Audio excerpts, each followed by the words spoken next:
सीकर जिले के खाटू श्याम जी में लोक जनशक्ति पार्टी रामविलास के अध्यक्ष सांसद और केंद्रीय मंत्री चिराग पासवान ने सपरिवार बाबा श्याम के दर्शन कर पूजा अर्चना कर देश की खुशहाली की कामना की।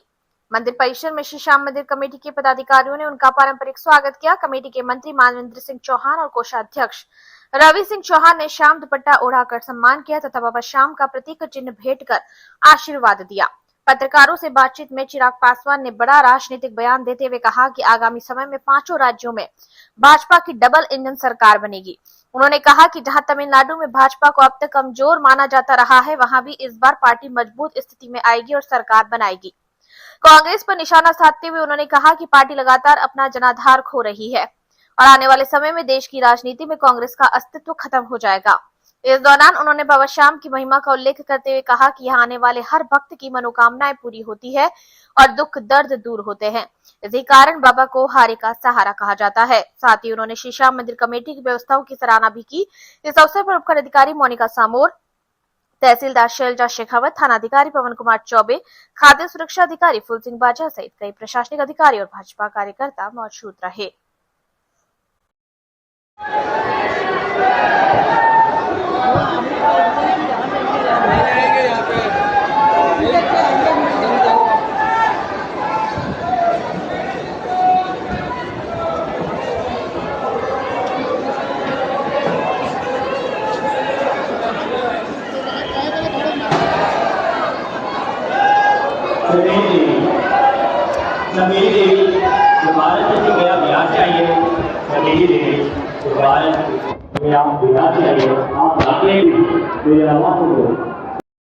मानता हूं कि जिन 5 राज्यों में चुनाव हुए हैं वहां पे एनडीए की मजबूत सरकार बनने जा रही है। कल जिस तरीके से मत प्रतिशत में वृद्धि देखने को मिली है, बंगाल में खास तौर पे जिस तरीके से लोगों ने भारी मात्रा में पूर्ण उत्साह के साथ मतदान करने का काम किया, ऐसे में लंबे समय से बंगाल की जनता मौजूदा मुख्यमंत्री ममता बनर्जी जी के नेतृत्व से त्रस्त होकर इस बार प्रधानमंत्री नरेंद्र मोदी जी की सोच वाली सरकार बनाने की सोच के साथ मतदान करने का काम किया। मैं मानता हूं कि 4 मई को जब परिणाम आएंगे तो इन 5 राज्यों में इंक्लूडिंग तमिलनाडु, जहां पे कहा जाता है कि एनडीए भारतीय जनता पार्टी अच्छा प्रदर्शन नहीं कर पाएगी, पर मैं मानता हूं कि इन 5 राज्यों में एनडीए की प्रधानमंत्री नरेंद्र मोदी जी की सोच वाली सरकार बनने जा रही है, ये तय है।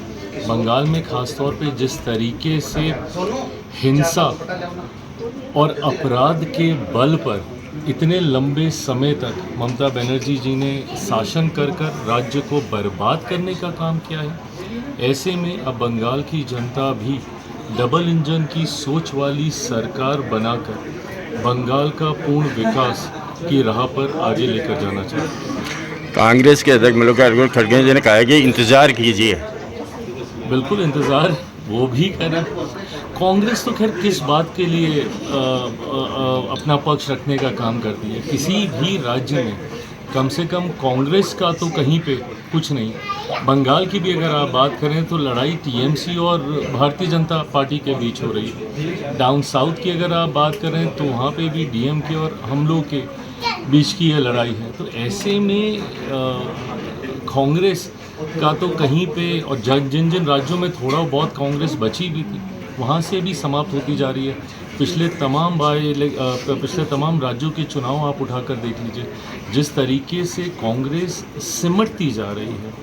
आने वाले दिनों में कांग्रेस मुक्त भारत जैसा प्रधानमंत्री जी कहते हैं, धीरे धीरे वो होता जा रहा है। हरियाणा जैसा राज्य जो उनका गढ़ होता था, आज हम लोग यहाँ राजस्थान जहाँ पे इनकी पकड़ होती थी, धीरे धीरे इन तमाम राज्यों से भी कांग्रेस समाप्त होती जा रही है। सर, लोक जनशक्ति पार्टी आगे डेवलपमेंट विकास के लिए देश की पार्टी बनने के लिए कोई प्रयास बताएगी? देखिए, लोक जनशक्ति पार्टी रामविलास हम लोग पूर्णतः एक्सपेंशन मोड में है। पार्टी अपना विस्तार अलग अलग राज्यों में कर रही है। आज जब मैं यहाँ श्री खाटू श्याम महाराज जी के दरबार में हूँ, इन्हीं का ही दर्शन करके, इन्हीं का ही आशीर्वाद लेकर मैं पिछले चुनाव में गया था, लोकसभा के चुनाव, और इनके आशीर्वाद से 100% का स्ट्राइक रेट रहा, 5 सीटों पे लड़ा, 5 की 5 जीता। आज सिर्फ उसका धन्यवाद करने यहाँ पर आया। और उसके बाद जिस तरीके से बिहार विधानसभा के चुनाव हुए, उसमें जिस तरीके से पार्टी का प्रदर्शन अच्छा रहा, आज हम लोग के नागालैंड में विधायक हैं, झारखंड में विधायक है, दिल्ली में हम लोगों ने चुनाव लड़ा, जीत नहीं हासिल कर पाए, बट धीरे धीरे अलग अलग राज्यों में, अब उत्तर प्रदेश और पंजाब में हम लोग तैयारी कर रहे हैं अगले साल के चुनाव के लिए। बट वहीं राजस्थान में भी एक समय में मेरे नेता, मेरे पिता आदरणीय रामविलास पासवान जी के नेतृत्व में पार्टी की एक मजबूत पकड़ राजस्थान में थी। आज भी बड़ी संख्या में उनके समर्थक और पार्टी की विचारधारा से जुड़ने वाली एक बड़ी आबादी है यहाँ पर। ऐसे में आने वाले दिनों में पार्टी का विस्तार राजस्थान में भी करने की सोच है। चुनावी दृष्टि से भी पार्टी के संगठन को आने वाले दिनों में मजबूत किया जाएगा। पार्टी के प्रभारी राजेश वर्मा जी, जो हमारे सांसद भी हैं खगड़िया से, वो लगातार निरंतरता में उनके दौरे, उनके कार्यक्रम, संगठन का रिव्यू, संगठन की समीक्षा की जा रही है। और मैं मानता हूं कि चुनाव आते आते तक पार्टी अपने आप को इतना मजबूत कर लेगी और चुनाव हम लोग लड़ने का। सर, आखिरी सवाल, बाबा श्याम के दरबार आए हैं, कैसी व्यवस्थाएं लगी, क्या कहना चाहिए? जब भी आता हूँ एक अलग सुकून महसूस करके जाता हूँ, और जितना मुझे यहाँ से मिला है, मेरा एक अटूट विश्वास इन पर है। और पिछली बार अकेला आया था, और आज जब धन्यवाद करने आया हूँ तो पूरे परिवार के साथ आया हूँ। मेरी मदर, सिस्टर, जीजा जी, बच्चे, तमाम परिवार के जितने सदस्य हैं, सबके साथ आया हूँ। बिना मांगे बहुत कुछ यहाँ से मिला है, उसके लिए सिर्फ धन्यवाद। Thank you sir.